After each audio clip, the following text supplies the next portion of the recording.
Boa noite, amigos do Fórum Atenas, nosso núcleo de reflexão interdisciplinar, formado por pesquisadores e profissionais de várias áreas de conhecimento. Hoje é dia 29 de setembro de 2020 e nós estamos aqui no nosso segundo encontro desse miniciclo sobre empatia, imaginação e moralidade.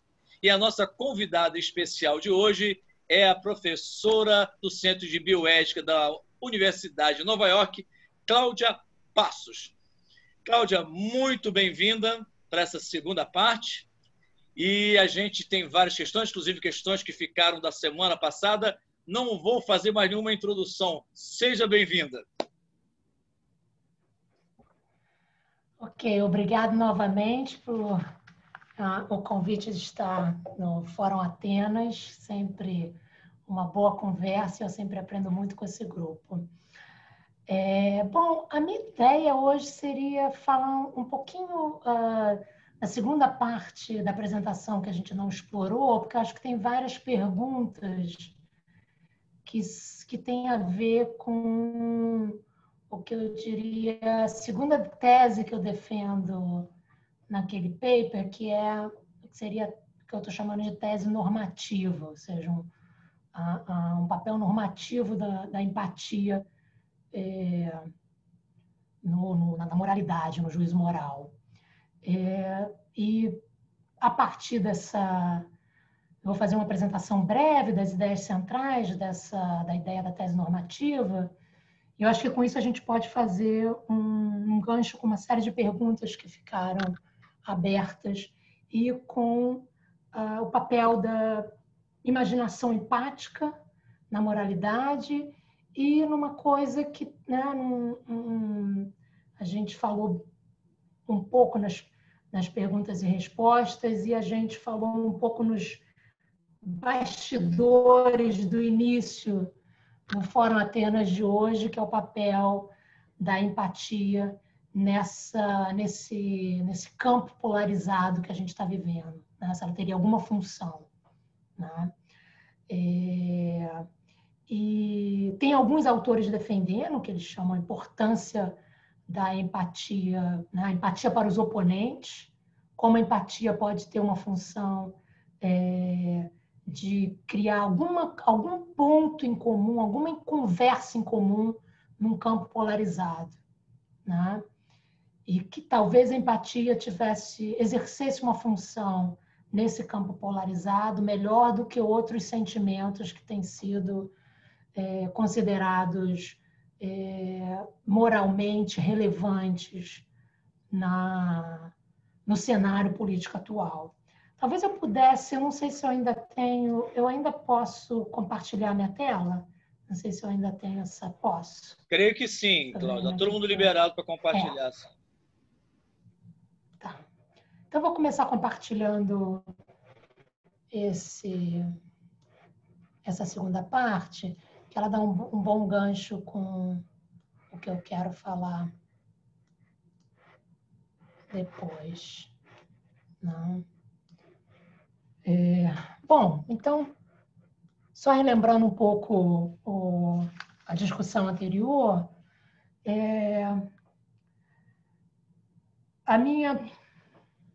meu primeiro ponto, né, na nossa conversa anterior era tentando resgatar algum papel positivo para a empatia nos juízos morais, e com isso eu estava, né, em diálogo com alguns autores contemporâneos que levantaram uma série de problemas, uma série de vieses e baias que a empatia tem, né, para atacar, né, ou para argumentar contra a importância da empatia no julgamento moral, na moralidade, nas relações às quais a deliberação moral é relevante. Então, meu primeiro ponto tinha relação com como mostrar que a empatia tem um papel no nosso desenvolvimento moral, no tipo de agente moral que a gente se constitui ao longo do desenvolvimento, né? Eu me lembro que uma das perguntas, eu acho que foi do Igor, ou, se eu não me engano, também na dúvida se foi do Igor ou do Matheus, mas bom, era a respeito de algum componente mais evolutivo desses processos empáticos, né? Então, meu ponto em relação ao desenvolvimento da empatia, a importância da empatia no desenvolvimento moral do ser humano,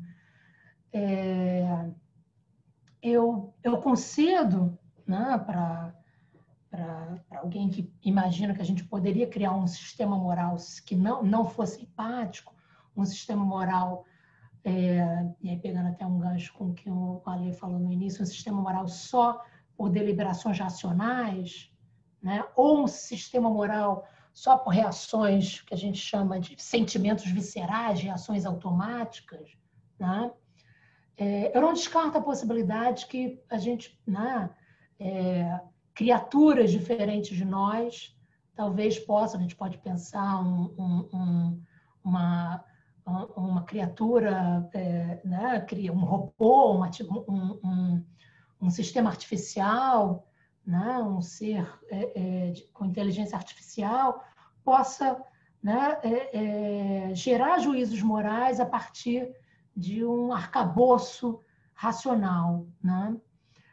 Ou a gente pode pensar sistemas bem primitivos que talvez, né, gerasse juízos morais por uma certa reação automática, né, o que a gente chama de sentimentos viscerais.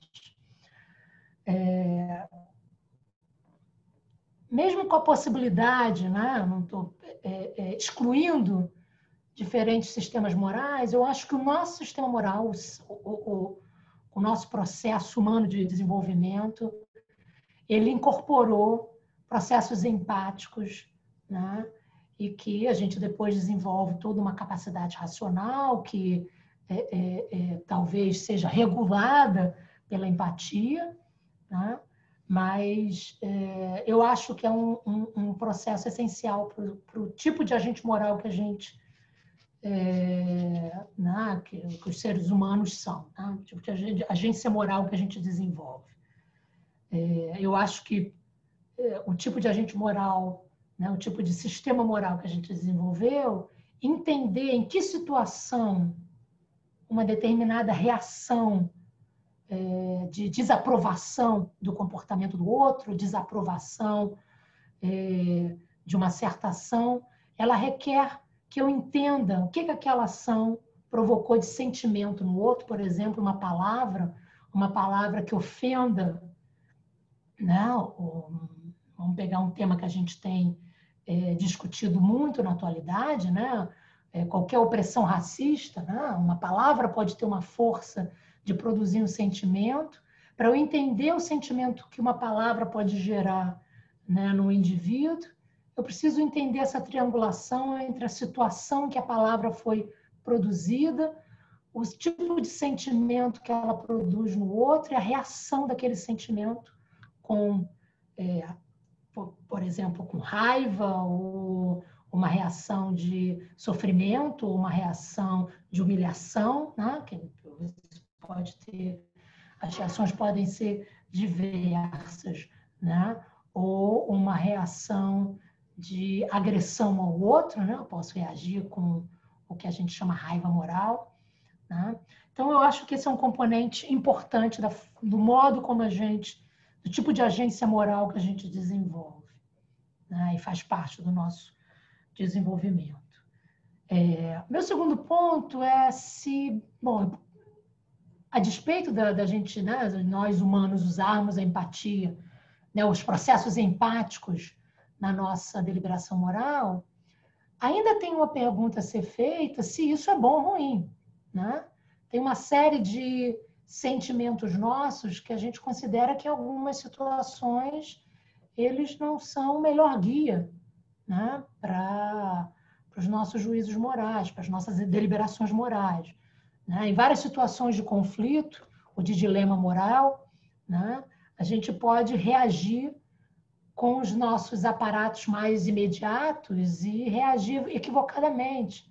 e depois, né, ter um certo remorso, arrependimento da decisão que a gente tomou. Então, nem sempre, né, os nossos sentimentos são os nossos melhores guias. Então, a pergunta, mesmo que a gente, né, mesmo que, se vocês me concederem essa primeira tese de que a empatia ela é necessária para o desenvolvimento moral, eu ainda devo algum argumento, né, alguma argumentação em relação a essa tese que eu vou defender agora, de que a empatia tem uma função normativa, né? Quer dizer, ela desempenha um papel importante como um guia. Se eu preciso decidir se uma ação é certa ou errada, se eu preciso avaliar se uma ação é boa ou ruim, a empatia, cultivar a empatia pode ser, né, pode ter ela pode, né, eu posso justificar o cultivo da empatia como necessário, importante, como um guia para a nossa moralidade. Eu vou defender uma versão fraca disso, que eu estou chamando de versão fraca, que eu não estou dizendo que a empatia vai ser sempre o melhor guia para todas as circunstâncias, né? Às vezes, uma reação de indignação moral, ela pode ser muito mais adequada do que o sentimento empático, né? Ou uma reação, né? Tem alguns autores que fazem uma distinção entre compaixão e empatia. Às vezes, um sentimento de preocupação e um sentimento de compaixão pode ser o sentimento, né? Um guia melhor no processo, no processo de deliberação moral. Mas eu quero guardar um lugar para a empatia como necessária, né, para um juízo moral justificado, ou seja, uma certa justificação em determinados contextos, né? Um contexto que eu defendo nesse artigo é os contextos opacos, os contextos onde eu não tenho uma percepção imediata do que está acontecendo e eu preciso usar a minha capacidade de simulação do outro, de imaginação do outro, de imaginação da situação, para avaliar qual seria o melhor curso de ação para aquela situação. Mas acho também que ela tem um lugar importante no que a gente chama de relações interpessoais, ela nos guia moralmente nas relações mais íntimas. E vou defender isso que alguns autores, né, isso não é uma tese original minha, mas alguns autores têm defendido a empatia como um bom guia na interação com o oponente. A gente pode pensar o oponente político na situação atual como, né, seria um bom contexto, um bom exemplo para exemplificar essa empatia com o oponente, né? Então, eu vou um pouco só apresentar o argumento, né, na sua forma mais, né, na formalização dele. Então, os argumentos, alguns autores vão ser contra a empatia. E o Jesse Prince é um deles, né, como guia moral, mas vários outros, né? Eu posso citar aqui o Paul Bloom, que é um psicólogo americano que também ele defende, a tese dele é um pouco diferente do Jesse Prince, mas ele também defende a ideia de que a empatia não é um bom guia moral, e a ideia dele é que a compaixão, sim, seria um melhor guia moral. O que eu preciso ter pelo outro é um sentimento de compaixão, e ele faz uma certa diferenciação entre preocupação, empatia e compaixão. Eu posso me preocupar com alguém, querer o bem de alguém, mesmo que eu não compartilhe os mesmos sentimentos com aquela pessoa, né? A compaixão seria um grau elevadíssimo de preocupação, onde eu tenho, né, uma preocupação, mas eu não preciso compartilhar as mesmas crenças, eu não preciso compartilhar as mesmas emoções, não tem nenhum compartilhamento afetivo na compaixão, né? Eu me compadeço da situação do outro, do sofrimento do outro, né?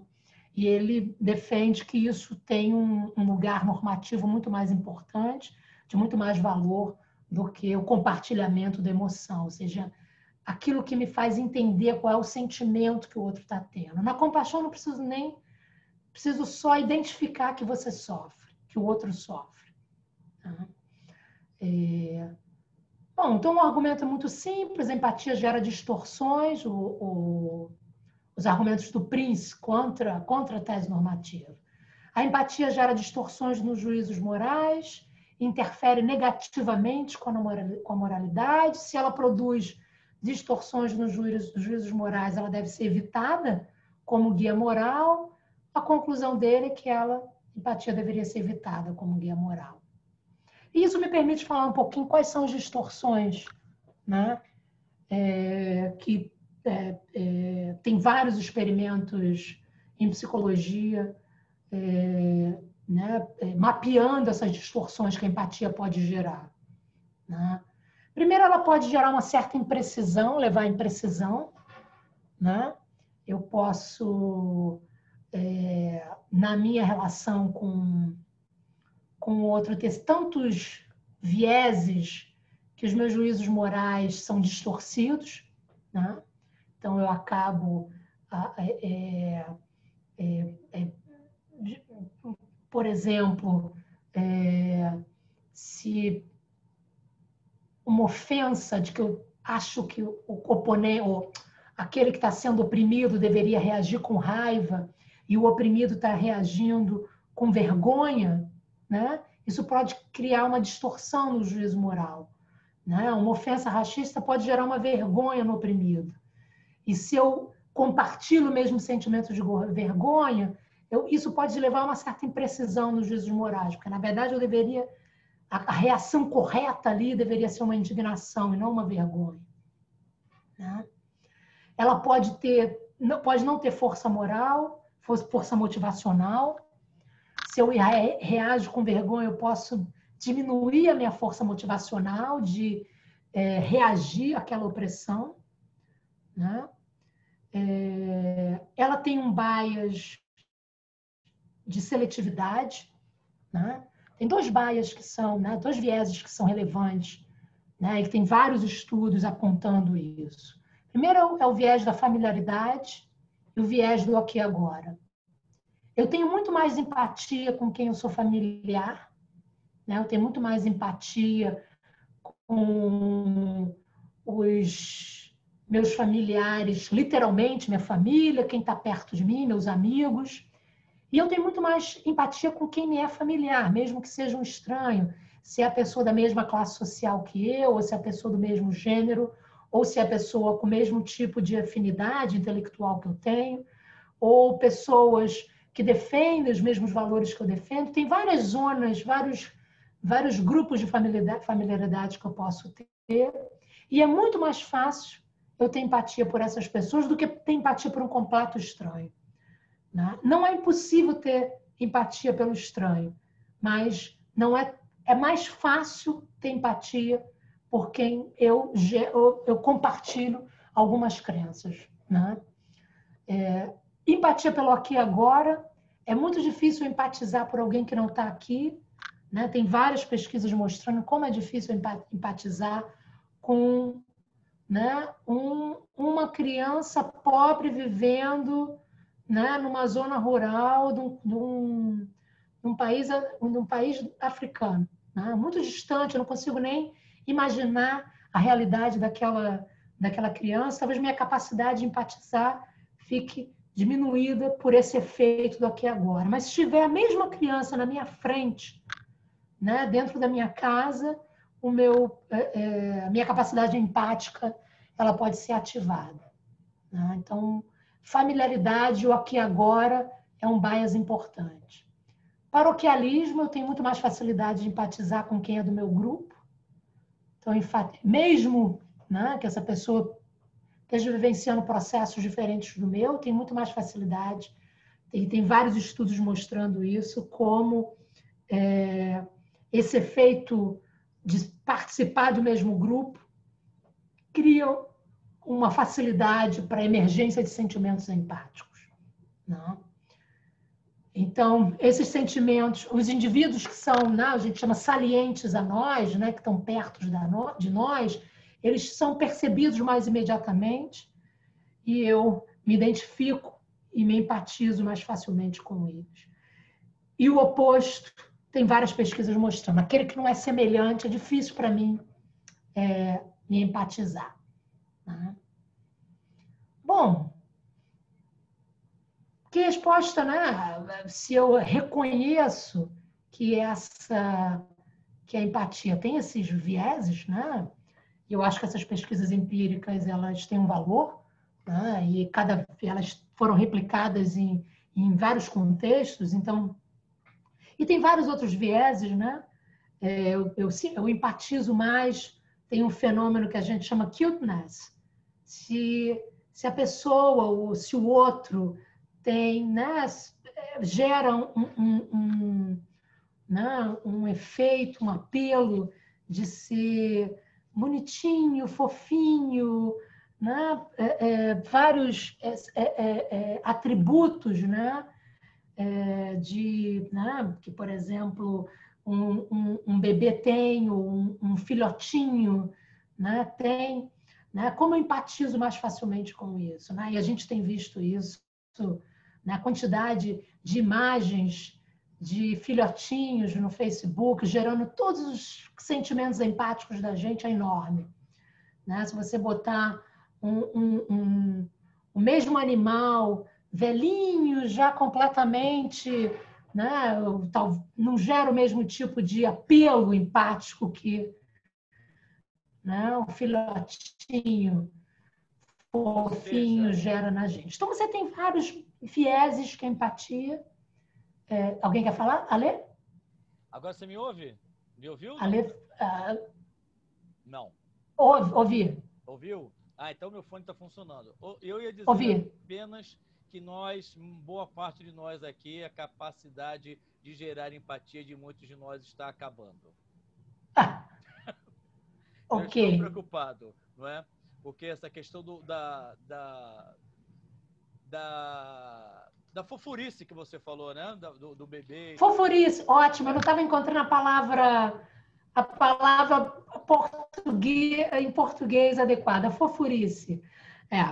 Bom, uma resposta para isso é, se a empatia tem esses vieses, todas as emoções podem ter esses vieses. Não é só o sentimento empático que é suscetível a bias, ou os bias, talvez os outros sentimentos sejam suscetíveis a outro tipo de bias. Por exemplo, a indignação moral, a gente, quando está muito indignado, isso pode levar ao linchamento. Você pode entrar em situações onde você quer linchar o outro, né? Onde você quer fazer justiça com as próprias mãos. Então, todos os sentimentos, e se a gente acha que emoção é importante para a moralidade, todos os sentimentos são suscetíveis de bias, e aí fica difícil escolher qual é o sentimento que a gente vai privilegiar. Né? Que sentimento seria esse que transcenderia esses bias todos? Né? Então, distorção não pode ser um argumento, distorção da nossa percepção não pode ser o único argumento para invalidar a empatia, porque isso, todas as emoções estão suscetíveis. Compaixão, né? Eu posso, na compaixão, ficar muito desconectada do sentimento do outro, né? Né? A gente tem vários exemplos dessa compaixão com a humanidade que faz eu não ter compaixão por quem está muito perto, né? Sentimento humanístico, oceânico, que eu ignoro quem está do meu lado, pode ter o viés oposto, né? Então, todos os sentimentos podem ter algum tipo de viés, podem ser atravessados por alguma coisa que cria algum tipo de... que pode gerar algum tipo de juízo moral incorreto. Tá? Então, bias não é o suficiente para a gente abrir mão das coisas positivas que eu acho que a empatia pode trazer. Tá? Mas tem um elemento importante, né? Se você reconhece que os bias existem, né? Que você tem esses vieses todos, talvez exista um jeito, uma possibilidade, ou algum tipo de aprendizado que facilite a gente, ou que ajude a gente a evitar os bias ou expandir a empatia de um jeito a aprimorar a confiabilidade e a precisão e não incorrer tanto nesses bias, né? Então, uma coisa seria confiabilidade e outra seria precisão, né? Pode ser que a empatia ela não seja, né, confiável, o método mais confiável para eu simular a perspectiva de todas as pessoas do mundo. Talvez ela seja melhor para usar quando eu preciso, né, simular estados mentais dos outros que estão um pouco mais próximos de mim. Mas eu posso exercitar isso, né? Incluir coisas da cultura do outro, elementos do outro que não são acessíveis tão diretamente, né? Quando eu estou empatizando com um indivíduo que está na minha cultura. Então, eu posso, né, posso incluir um ponto de vista que seja um pouco diferente do meu, né, sabendo que eu posso incorrer nesse empatizar com o universal, né? Precisão, eu posso combinar a empatia com outros tipos de ferramenta epistêmica que eu tenho, né, para ter uma representação mais precisa do que se passa com o outro. Nos ajudar a transcender. A gente, em geral, né, se a gente reage só com os nossos sentimentos, né, só com o que seria o nosso sentimento para aquela situação, a gente tende a reagir de uma forma muito paroquial, né? Incluir elementos do outro, né, podem nos ajudar a transcender uma certa perspectiva, que eu estou chamando de perspectiva afetiva egocêntrica, né? Onde eu só utilizo os meus próprios sentimentos e crenças para imaginar aquela situação, né? E eu acho que a empatia tem uma função importante, em geral, que eu estou chamando ponto de vista comum, e isso vai ser central para a ideia do oponente, né? De pensar a empatia como uma ferramenta para polarização, né? Para essa situação de polarização, né? Eu acho que tem uma falsa contradição em opor a empatia a um ponto de vista comum. Eu acho que a gente é capaz de usar a empatia para regular, né, a nossa resposta em relação ao outro, né? A gente pode ter uma reação mais espontânea, natural, e usar a nossa imaginação para nos regular e nos aproximar um pouco mais da situação do outro, né? Né, e é porque nós somos capazes de empatia que eu acho que a gente pode compartilhar esse ponto de vista comum, né? A criação desse ponto de vista comum, né? Bom, quem precisa de empatia, eu acho que em alguns contextos de cuidado, onde a gente não pode perceber, não tem elementos diretos, né, perceptuais para entender o outro, acho que a empatia imaginativa exerce um valor, né, tem um valor crucial, né, na minha capacidade de imaginar, né, o que é ser a outra pessoa, como é ser aquela pessoa, né? Então, essa capacidade de se colocar na perspectiva do outro, né? E com isso eu posso evitar as distorções da minha própria experiência, né? Se eu preço só com a minha experiência, se eu uso só os meus sentimentos para inferir o que se passa com o outro, eu posso ter várias distorções, e a empatia é esse compartilhamento que me ajuda, né, a expandir o entendimento que eu tenho pelo outro.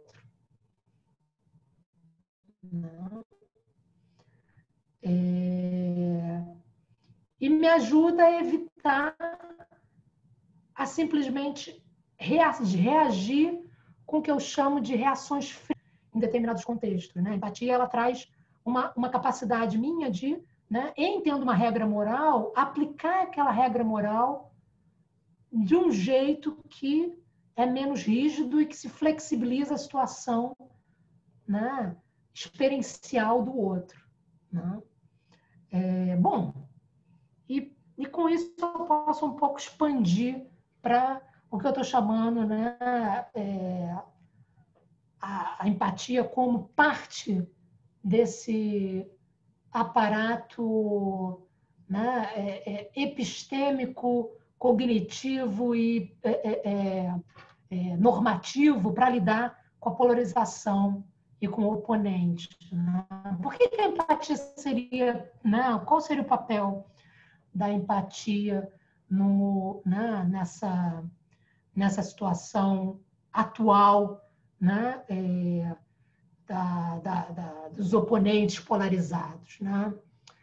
Os autores que questionam o papel da empatia como guia moral, eles vão restringir a empatia às relações interpessoais íntimas, né? Eu alinho o meu sentimento com aqueles com quem fazem parte do meu grupo, com aqueles que eu tenho alguma relação de intimidade, ou com aqueles que eu tenho alguma relação de afinidade. Então, nesse caso, a empatia seria só para o mesmo, para o meu in-grupo, né? Para o grupo com o qual eu já me afino moralmente, né? Eu já me afino nos meus valores, né? Então, se a gente for pensar esquerda e direita, né? Se esses grupos ainda existem, né? Difícil pensar quais são as categorias que... Mas vamos pensar dois grupos, né? O grupo de esquerda e de direita, né? Então, se você se identifica com o grupo da esquerda, é como se você usasse a empatia para aquele grupo e a empatia funcionasse só para intensificar as suas relações ali, para criar mais afinidade, para te distanciar do oponente, né? Para fazer com que você multiplique, né, as zonas de interação e de aceitação, né, daqueles com os quais você já se afina politicamente, né? Como, então, a empatia poderia ter um valor, né, de aproximação nessa situação de polarização, né? E que eu acho que... quais seriam os candidatos que, né, estariam, né, no lugar da empatia para o oponente? Seria a preocupação, né? A raiva moral, né? A indignação contra o oponente, tentar vencer o oponente pela agressão, né? Ou a compaixão, que eu acho que a empatia talvez funcione, tenha uma vantagem, né? Em relação aos oponentes, ao entendimento do oponente. Primeiro, a gente pode começar por exclusão. Vamos ver o que os outros sentimentos geram em relação ao oponente, né? Primeiro, a preocupação com o oponente. Vamos começar pelo que tem sido mais comum, né? A raiva em relação ao oponente, raiva moral, né? Um horror ao outro grupo. Isso, com certeza, não aproxima ninguém, isso exacerba a polarização, isso faz com que os grupos fiquem cada vez mais distantes, ou realmente diminui a possibilidade de diálogo, né?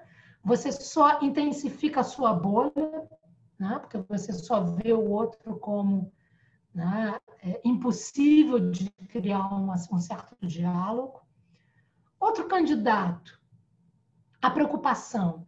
A preocupação, se por um lado tem um gesto positivo, né? Eu não quero que o outro grupo tenha alguma intenção moral positiva de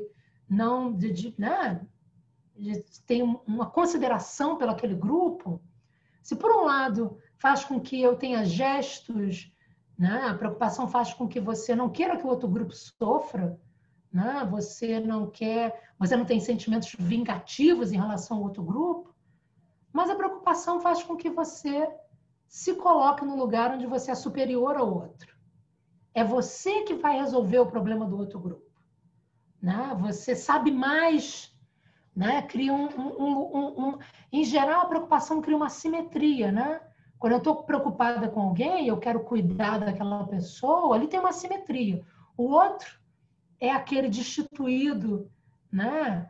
De componentes racionais e capacidade de pensar, e sou eu que vou cuidar do nada, do sofrimento, do possível sofrimento, né? Isso, em geral, no oponente, ao invés de gerar uma situação né, de recepção positiva da sua preocupação, em geral, gera uma reação de rejeição, né? Se você se sente superior moralmente a mim, né, o diálogo não se faz. O oponente tem que rejeitar você, se o oponente pensa que você está se sentindo superior a ele, né?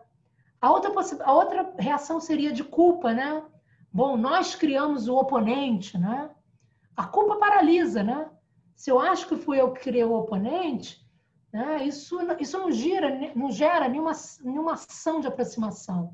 Gera, em geral, uma paralisação, né? Então, por exclusão, vamos ver se a empatia gera, né? A empatia tem algum componente positivo a nos oferecer, né? Primeira coisa, a capacidade de criar um ponto de vista comum, né? Uma das coisas que a polarização faz é destituir totalmente o ponto comum do diálogo, né? Mesmo grupos que têm algum compartilhamento de algumas lutas comuns ficam totalmente afastados, né, no cenário da polarização, né? Às vezes você até tem um inimigo comum, ou você até tem um objetivo comum que poderia ser restituído. A polarização destrói isso, né? Acaba com essa possibilidade de criar esse solo comum que eu acho que talvez a empatia gere. Por que eu acho que a empatia pode gerar isso, né? No mecanismo empático, eu tento imaginar o que é o outro, né? E tem duas formas de imaginação. Imaginar o outro como o outro, ou imaginar você na situação, né? Imaginar o outro como o outro, né? Estou imaginando, sei lá, imagina um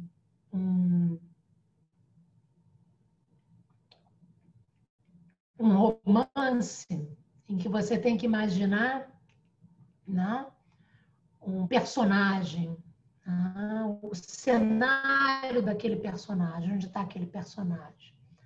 Imagina, não necessariamente cria um solo comum, mas imaginar você na situação do outro pode gerar um solo comum interessante. Toda vez que a gente faz um exercício, né, se eu tiver que pensar por que essa ofensa, ou por que essa ação é uma ação que pode gerar um sofrimento moral na outra pessoa. Muitas vezes a gente faz um exercício de se colocar nós mesmos na situação do outro. É o que eu chamo de imaginação, né, de primeira pessoa. Eu me coloco eu naquela situação. Como eu me sentiria se eu estivesse passando por aquela situação? Eu reagiria com medo? Eu reagiria com horror? Ou eu reagiria com um sentimento de humilhação? Ou um sentimento de admiração? Que sentimento é esse que aquela ação pode ter naquela pessoa? Eu posso expandir essa imaginação, não só o que sentimento eu teria, mas como é ser o filho de fulano de tal? Como é nascer naquela família? Como é nascer naquela cultura? Como é nascer naquela cidade? Como é nascer naquela classe social? Como é nascer naquele país? Como é pertencer àquele grupo religioso? Como é pertencer àquele grupo que tem tais e tais crenças? Eu posso ir expandindo o meu entendimento do que é ser aquela pessoa e o que é ser aquele grupo. Isso pode gerar um ponto de vista comum. E se gerar algum ponto de vista comum, você tem algum território onde a polarização pode se desfazer, mesmo que seja circunstancialmente, porque podem ter elementos que sejam muito difíceis de se criar solo comum. Você, de fato, pode ter campos de valores muito opostos, né? Só que a polarização coloca tudo nesses campos totalmente opostos. Os mesmos grupos polarizados podem estar clamando por justiça, né? Mas com valores de justiças totalmente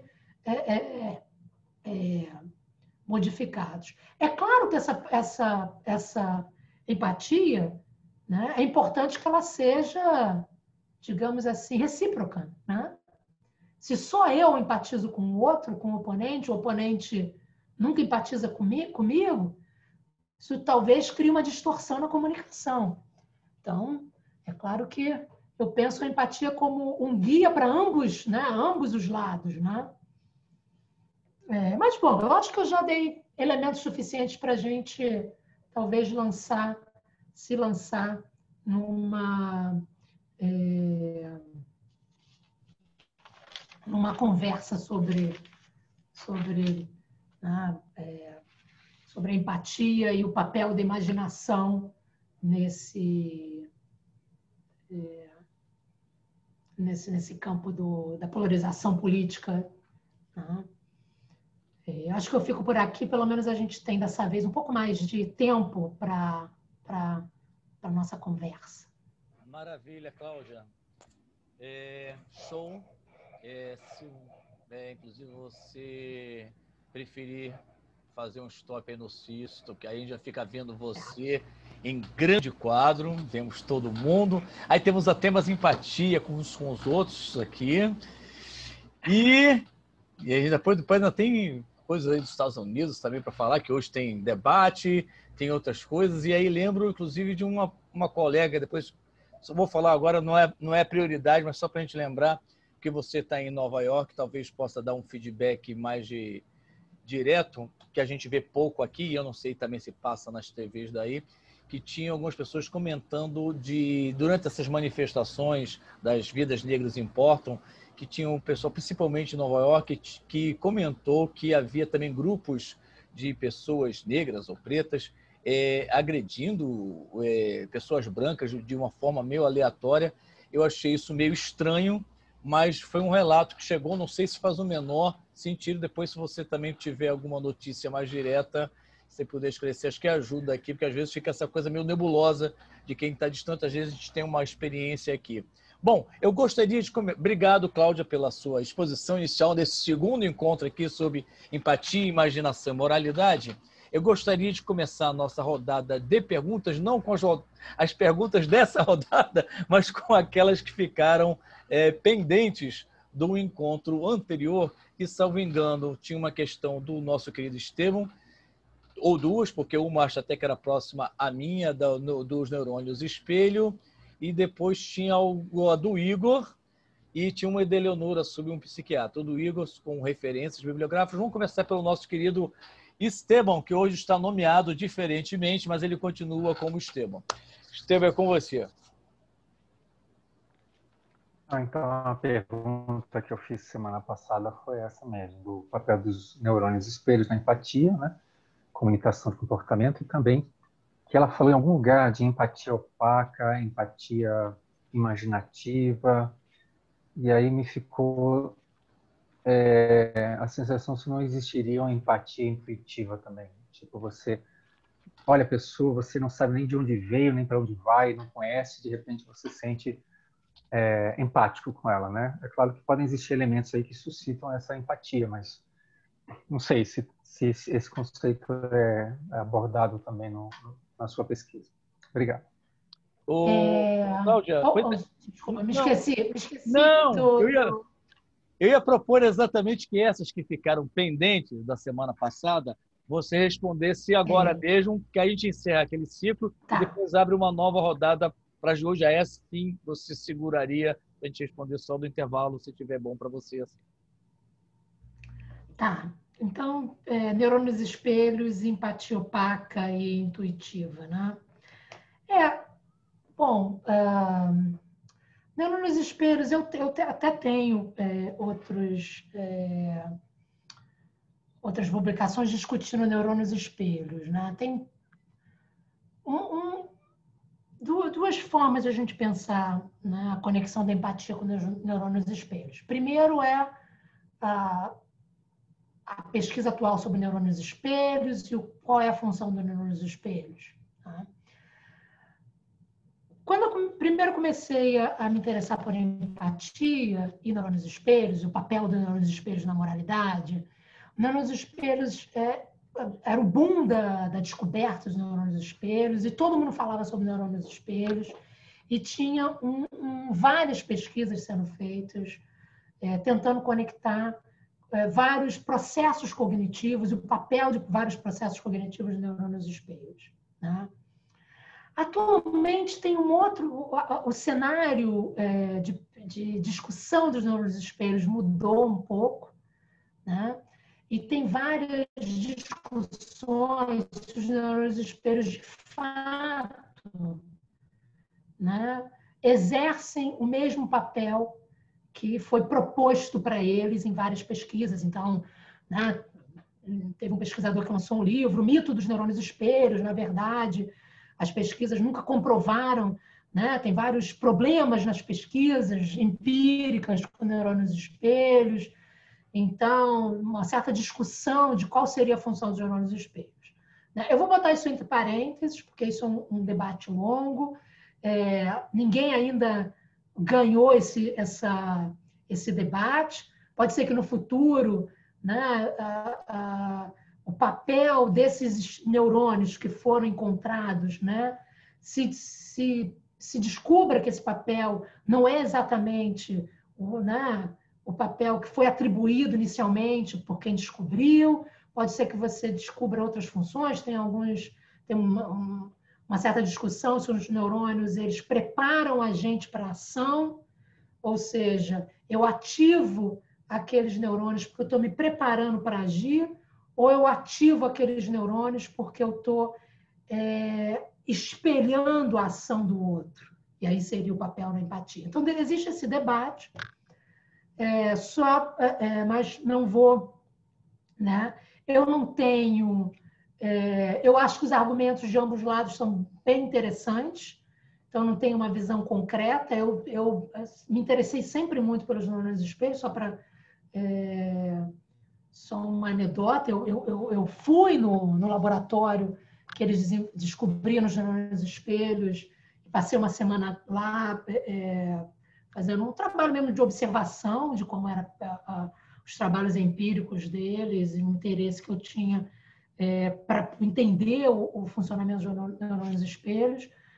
Mas eu acho que os argumentos, porque os argumentos do outro lado são argumentos empíricos mesmo, de pesquisas e da dificuldade de replicar alguns dados que os defensores dos neurônios espelhos, como espelhos, na função deles, né, de um certo espelhamento da ação do outro, né, a capacidade de reproduzir essas pesquisas, elas sofreram alguma dificuldade. Então, tem essa interrogação toda, só para situar vocês nesse debate. Bom, se os neurônios espelhos, de fato, têm essa função que foi atribuída inicialmente, qual é ela? Eu teria uma ativação neuronal, né? Quando eu observo o outro agindo. Então, eu não estou agindo. Imagina, eu estou vendo alguém, né? Eles descobriram esses neurônios no contexto em que o macaco estava vendo um humano se alimentar, um humano comendo, né? E os neurônios do macaco estavam sendo ativados, né? E a partir disso, os neurônios motores, da área motora do macaco, mas o macaco estava só observando, ele não estava agindo. Então começou a se explorar que neurônios são esses que são ativados na minha área motora, na área de representação da minha ação corporal, quando eu observo a ação corporal do outro, né? Se de fato esses neurônios têm essa capacidade de representar a ação do outro, não a minha ação, mas representar um certo modelo interno da representação do outro, você pode ter que dizer que ele tem um papel, que ele deve ter um papel importante na imitação e na empatia, porque eu posso usar essa simulação da ação do outro para a simulação da perspectiva do outro. Entendeu? Então, tem vários estudos tentando conectar empatia e neurônios espelhos, né? Como se fosse uma base cerebral, uma base neurofisiológica que explicasse a imitação e explicasse a empatia, a minha capacidade de me colocar na perspectiva do outro. É como se eu tivesse um modelo interno, uma representação interna da ação do outro, que me facilitaria, me ajudaria a entender aquela ação, a intenção, né, que porta a ação do outro. Tá? Muitos psicólogos do desenvolvimento, se os neurônios espelhos de fato têm essa função, eles acham que eles podem ser importantes para o que a gente chama de imitação neonatal. Por que eu nasço com esse aparato de minha capacidade de imitar o outro? Né? Vem da onde essa capacidade de imitação? Né? Os bebês, eles não aprendem muito a imitar, eles vão imitando como se tivesse algum, né, mecanismo interno de cópia do outro. Né? Então, eu posso pensar os neurônios espelhos como tendo uma função em vários desses processos que exigiriam uma simulação da ação do outro. Né? E aí eu posso falar um pouco de... não sei se alguém tem alguma outra pergunta sobre neurônios espelhos. Não, eu queria só comentar, já que você teve no laboratório, porque surgiram logo na sequência dos últimos 2 trabalhos, acho, justamente questionando a própria existência ou a função deles, né?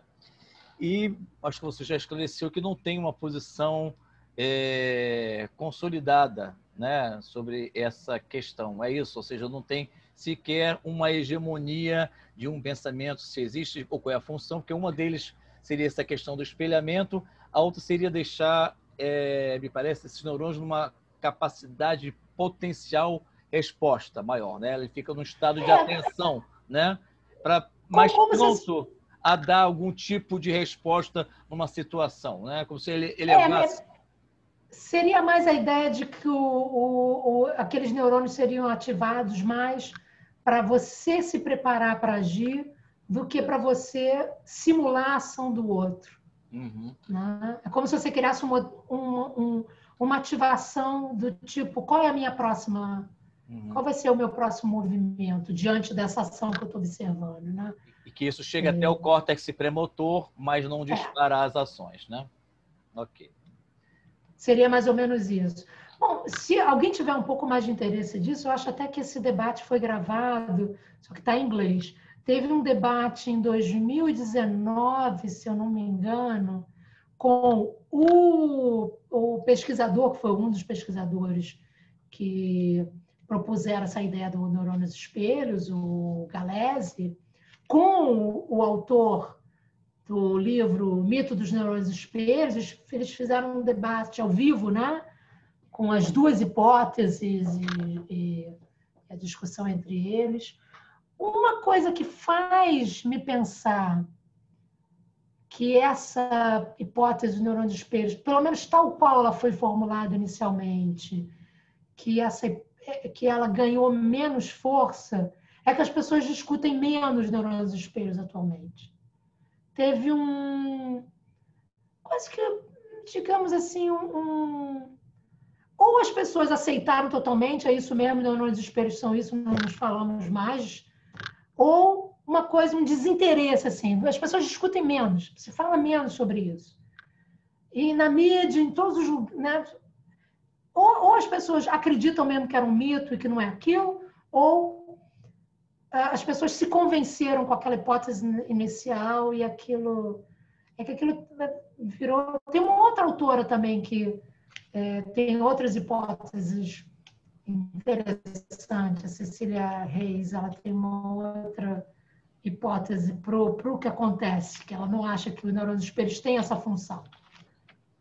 Okay. Então, tem hipóteses competindo na função dos neurônios espelhos, que tal qual a força que ele teve em 2004, 2006, nessa primeira década, que foi assim um boom, todo mundo só falava disso, e vários estudos sobre empatia e neurônios espelhos, você tem várias publicações sobre isso. É curioso, porque tinha um trabalho já da década de 80 que não fala especificamente de uma categoria de neurônios ou de uma especificidade de neurônios, mas que já dava conta de que as ações imaginadas ou executadas, né, dão conta de um mesmo substrato de circuitarias. Esse trabalho é da década de 80 aí, e para essa primeira parte de disparar ou de simular, ele já dá conta, não precisaria de uma categoria específica, né? Aí esse trabalho já de 2004 não, ele já traz essa outra questão de uma função mais específica e de espelhamento mesmo. E a ideia, uma das ideias por trás disso é que se você é capaz de criar uma representação interna do comportamento do outro, sem você agir, é como se você fosse capaz também de entender ou inferir automaticamente a intenção do comportamento do outro, qual a intenção que o outro tem no comportamento. Beleza. Tá? Igor, você tinha uma questão também pendente aí, Igor, de uma referências e outras questões. Aproveite.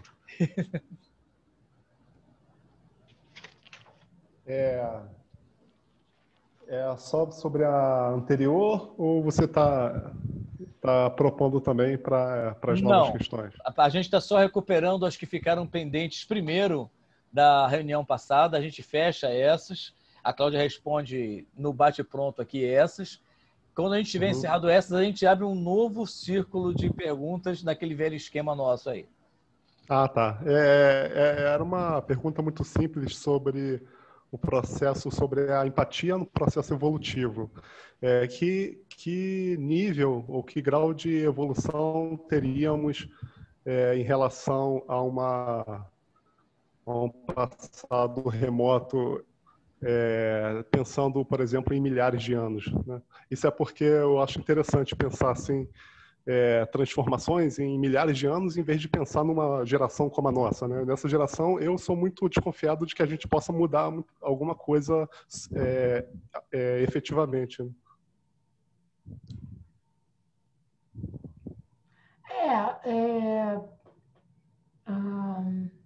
Talvez eu pudesse... Eu só antes de...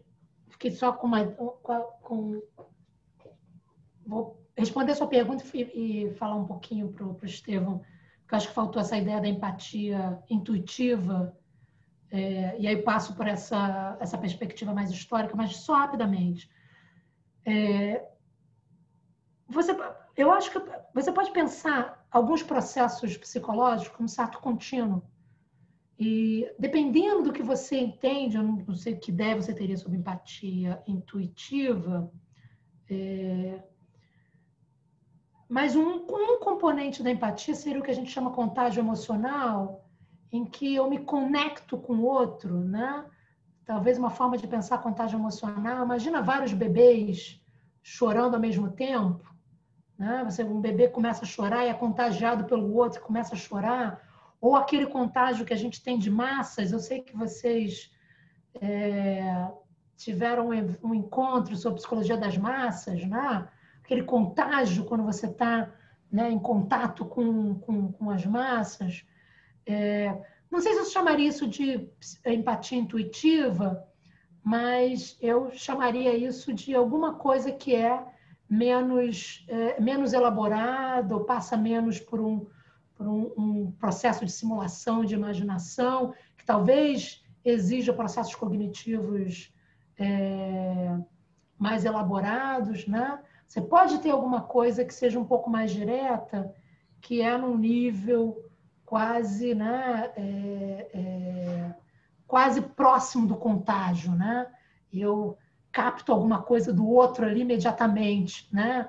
E que às vezes até uma das coisas do contágio que eu diferencio um pouquinho da empatia é que no contágio essa diferenciação entre eu e o outro fica um pouco diluída, né? eu quase sinto a mesma coisa que o outro, eu me misturo ali com aquele sentimento do outro, né? E nos processos de imaginação eu posso me diferenciar, né? Quando eu me imagino que eu estou no lugar do outro, eu não ajo de fato, né? Eu não preciso do outro ali, né? Eu posso só usar meu aparato imaginativo, né? E manter a minha distinção com o outro. No contágio, eu quase que me misturo, né? O sentimento de massa, aquele sentimento oceânico ali, eu viro um pouco o outro, né? A minha identificação é total com o outro ali, ou pelo menos é intensa, né? E voltando um pouco para o talvez, né?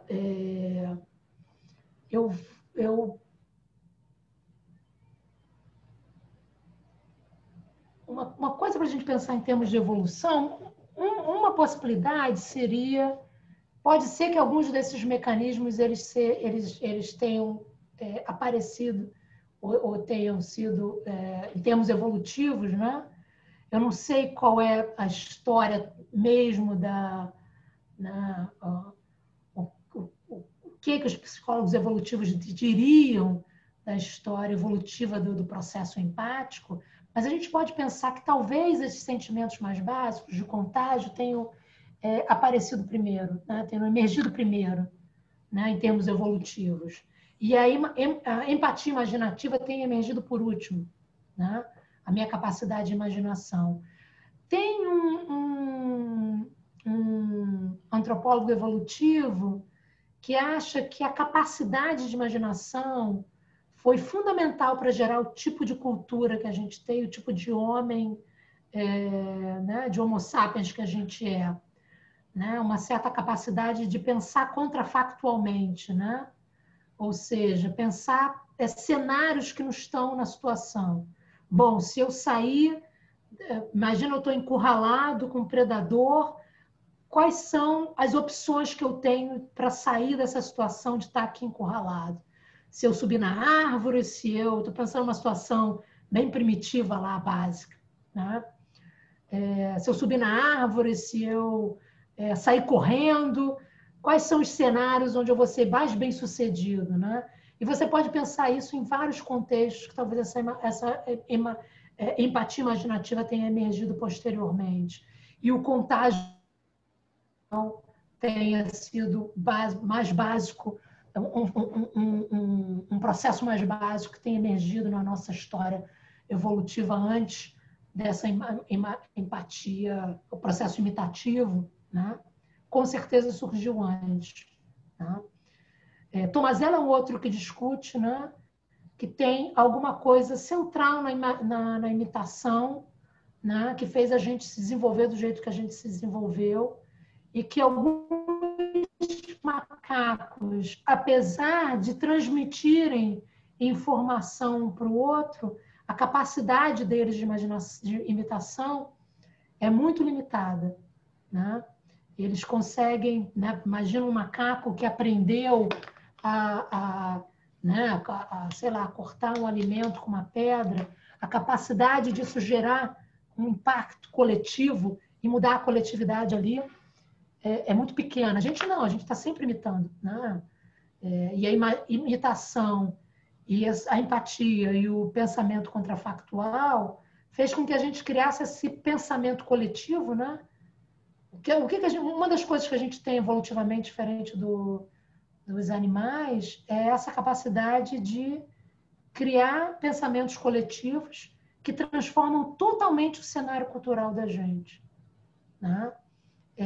Nós não sobrevivemos mais sozinhos, a gente sobrevive numa coletividade.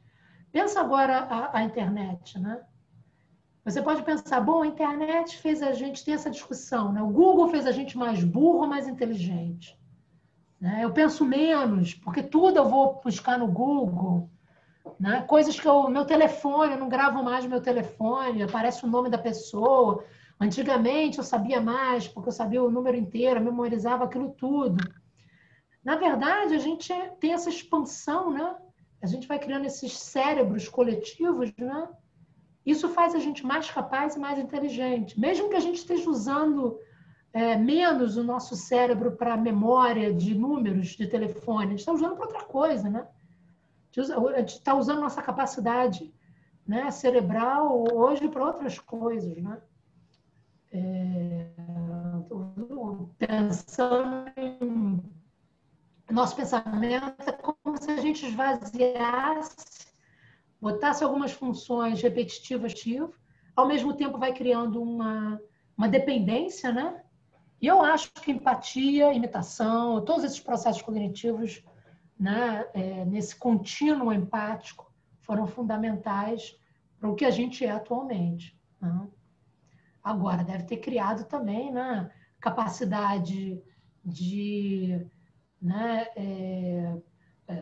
com tudo isso, a gente também pode pensar, né, os bias e todos os processos, né, problemáticos que vêm junto, né? Ok, Cláudio, você já respondeu a parte do Esteban também, porque eu acabei interrompendo aquela hora, nem me apercebi. Não, eu respondi um pouquinho para ele, junto com o que eu acho que vem primeiro, né? Então, acho que agora, pendente, só falta a Eleonora, que tinha feito um comentário semana passada sobre um psiquiatra e tal, e aí a gente encerra essa primeira pendência e faz a nossa rodada de perguntas para ir para o intervalinho. Eu acho que a gente está até no clima do horário. Eleonora, por favor.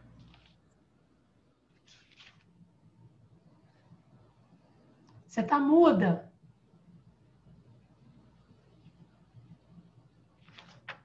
A gente... Na semana passada, uma pergunta e vou complementar essa pergunta. Eu apresentei um estudo, né, do Júlio Masserman, que é uma pessoa que tem um currículo extenso, né, e que na sua carreira ele fez também diversos experimentos com macacos, né, e onde uma das conclusões que ele chegou é que o macaco também tinha, né, poder de empatia para com o outro da raça dele, tá? E que eles então já nasceriam com esta propriedade da empatia. Existem, logicamente, que diversas linhas de filósofos, de psicólogos, e alguns acham que as virtudes elas podem ser ensinadas, né? Existe um filósofo que hoje quase assim não é muito mais citado, está meio fora de moda, que é Augusto Comte, e ele tem um tratado, né, das virtudes. E nesse tratado das virtudes, ele selecionou somente 18, né? E ele diz que a primeira virtude que você pode ensinar, aquela primeva, aquela mais rude, é a polidez. E onde você ensina a criança, né, a dar o bom dia, boa tarde, boa noite, com licença, né, enfim. E que as outras virtudes, né, elas não teriam uma classificação, elas poderiam vir, né, independente da idade e dessa classificação de ser a terceira, a quarta ou a quinta. Então, ele só coloca a polidez como sendo a primeira virtude a ser ensinada, tá? E as outras, então, elas iriam surgir e principalmente através, né, dos exemplos. Não que você não pudesse explicá-las através dos livros, né? Eu gostaria de saber de você o seguinte, né? A empatia, ela pode ser ensinada ou você acha que ela já é inata? Nós já nascemos com ela. Então, primeiro... Bom, primeira pergunta sobre empatia em animais, né? E eu acho que tem uma relação com essa ideia da evolução. Bom, é sempre muito difícil a gente tentar não projetar tanto nos animais aquilo que, né, muitas vezes a gente lê o comportamento dos animais, isso que a gente em geral chama antropomorfização, pelo viés daquilo que seria, né, do que a gente vê na gente, né? Eu acho que é possível pensar em alguma capacidade empática nos animais, em alguns animais, pelo menos mamíferos superiores, né? Mas eu não acho que seria o tipo de, ou pelo menos com todos né, com todo esse contínuo que a gente tem. Eu não acho que os animais teriam essa capacidade de imaginação da perspectiva do outro, né? Mas, talvez uma distinção, eles podem talvez ter um pouco, né, de um certo contágio. Você vê, às vezes, um animal, né, se eles são da mesma espécie, que algum tipo de excitação passa de um para o outro, né? Você pode ver não, um certo comportamento ali coletivo, né? Eu acho que é difícil para um animal, né, ter a riqueza de imitação que a gente tem. Às vezes, como eu falei um pouco, um macaco ensinar por imitação, né, que o outro da mesma espécie faça o mesmo tipo de processo que ele descobriu, né? A gente não, a gente tem uma acumulação de conhecimento por imitação. Agora, eu acho que os animais, pelo menos cachorros, né? Cachorro é uma raça emocionalmente muito próxima a gente, né? Tem vários estudos mostrando como a percepção de um sofrimento de um outro cachorro gera um sentimento, né, de cuidado daquele cachorro com outro cachorro. Mesmo entre humanos, se o cachorro percebe que o seu dono está em alguma situação de sofrimento, né? Chamaria isso de empatia? Podemos chamar, eu aceitaria chamar isso de algum processo empático ali do cachorro. Será que o cachorro está compartilhando o mesmo sentimento que eu tenho, né? Ou pelo menos o cachorro está só captando que tem um sofrimento ali, o meu estresse, está reagindo ao meu estresse? Os detalhes disso e a forma como você define empatia talvez, né, possa mudar. Mas eu aceitaria, né, chamar isso de não, sei lá, usar senão a gente acaba caindo no que a gente chama de disputa verbal, né? Qual é o conceito de fato que está ali? Mas talvez algum tipo de capacidade de reação aos sentimentos, às emoções do outro, né? Tem uns estudos interessantes mostrando que se você, dois macacos, cada um na sua jaula, se você trata injustamente um macaco, né? Alguém mencionou também esse estudo, eu acho, da outra vez, né? Né? Você observa outro macaco sendo tratado injustamente e o outro macaco se priva, né, do próprio alimento para, né, não. Então você tem esses exemplos. Que tipo de processo exatamente é esse? O macaco usou os seus, ele fez uma inferência, ele simulou, né? Porque a gente pode pensar na perspectiva do outro, não necessariamente pela simulação empática, mas inferir os estados mentais do outro. Eu não sei exatamente o que é, mas talvez aquele sentimento, né, seja isso. Você pode usar inferência também na situação. Bom, e aí tem várias discussões quais são os processos cognitivos que esses animais são capazes de ter. Por exemplo, tem uma discussão. A gente sabe que os nossos processos empáticos eles se ampliam muito quando eu incluo a capacidade, né, quando eu desenvolvo a teoria da mente. A teoria da mente